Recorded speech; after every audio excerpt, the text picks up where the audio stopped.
All right. This is something that I feel as in the Lord is trying to get me to do, or has been wanting me to do for a long time. It's about time I do it.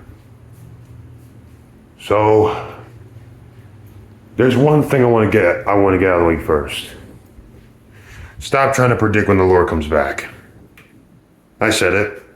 Stop. Stop trying to predict when he returns. It's impossible.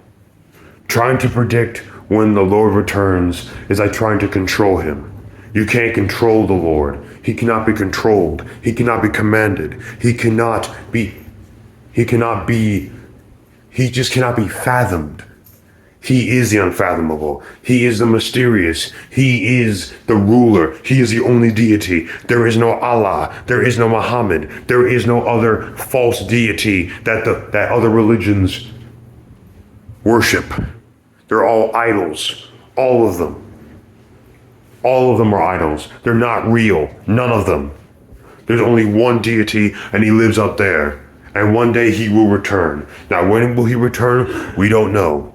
We don't know when he returns, but we don't need to try to predict when he returns. I've seen too many times where about Judgment Day, people try to make so many different types of predicaments. Like recently, there was an AI video saying he returns on September the 23rd, which is a Tuesday.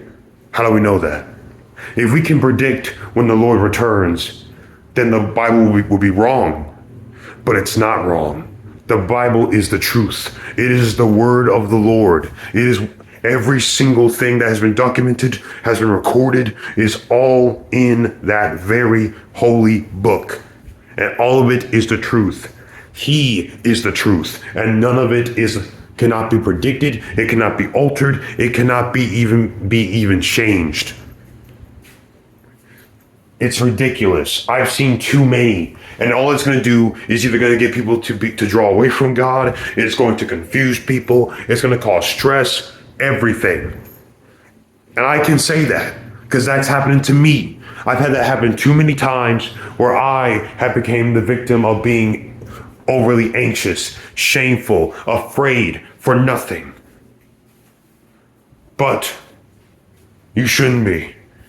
Because it is written that those that are faithful to him, those that confess that he is the Lord with their tongue, those that even put their faith into him will be saved. They are not to be condemned to those in Christ. So everybody trying to predict when he returns, what's the point?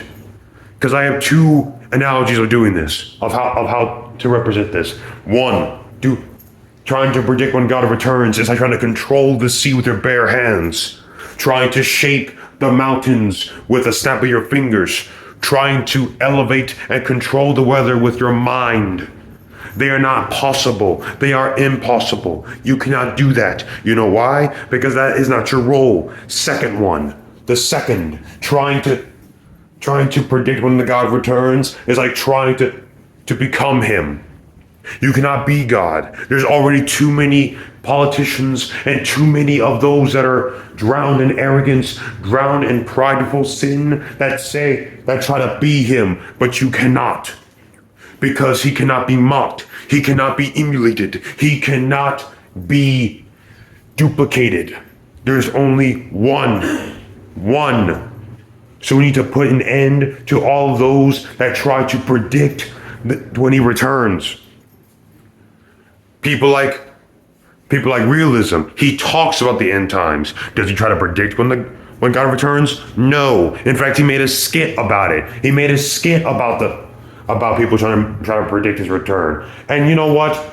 He's right. It's ridiculous. It's a waste of time. It's a waste of time. You're only going to cause more confusion, more delay, more nonsense. All of it is nonsense.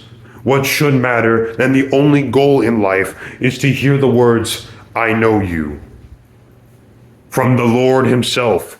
That is all that matters. Nothing in this world matters. It doesn't matter if you get a job. It doesn't matter if you become a billionaire. It doesn't matter what it will be.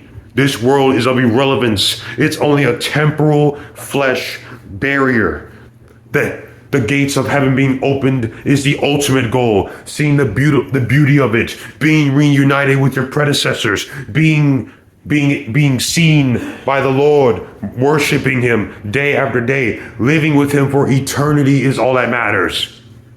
Seeing the Lord himself in all of his glory, extending his hand to you and saying, I know you, claim your inheritance.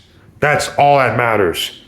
And the only thing that should terrify you is not spiders, not having a gun to your head, not losing your job, being broken up with. None of that. The only thing that should terrify you is hearing these, not one, not two, but three words. And you know what those words are? Depart from me. Those words should be the one that should shake you to your core, especially if you claim Christ. We all are sinners. We're born as sinners. But you know what? Guess what? It doesn't matter. Focus on the Lord and stop trying to predict when he returns. God bless.